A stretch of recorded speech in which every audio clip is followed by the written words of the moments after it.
At the tip of a long finger of deep water lies Kitimat, British Columbia, a small place in the center of a big fight, pitting Canada's ambitions and China's needs against the risk of irreversible damage to one of the most pristine wild places left on Earth. Kitimat would be the terminus of a proposed oil pipeline stretching 11,000 kilometers eastward to the Alberta oil sands. For now, at least, the oil pipelines from Alberta go in only one direction, south to the U.S.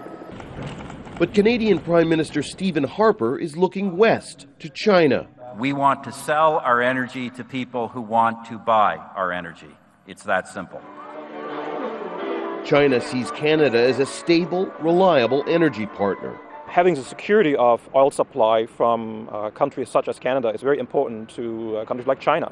Energy security is something that countries are actually even willing to pay a premium for. The proposed pipeline would be built by Canada's Enbridge Corporation for $5.5 billion, with some of the money put up by China's state-owned oil company. We've done studies, and we've found that there's tremendous demand in Asia for Canadian crude, for crude in general, but for Canadian crude. While the demand is tremendous, so is the risk. The pipeline would cut through a vast environmentally rich area designated as a nature preserve, pumping more than 500,000 barrels per day. At Kitimat, supertankers nearly 350 meters long would load up on crude and thread their way through narrow, twisting channels to the sea.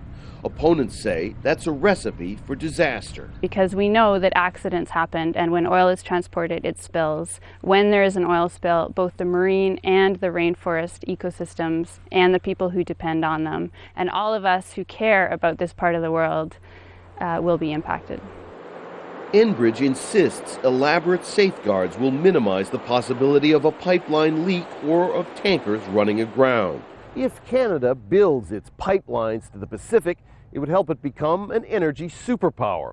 But it would also mean breaking promises Canada has made to the world about fighting global warming.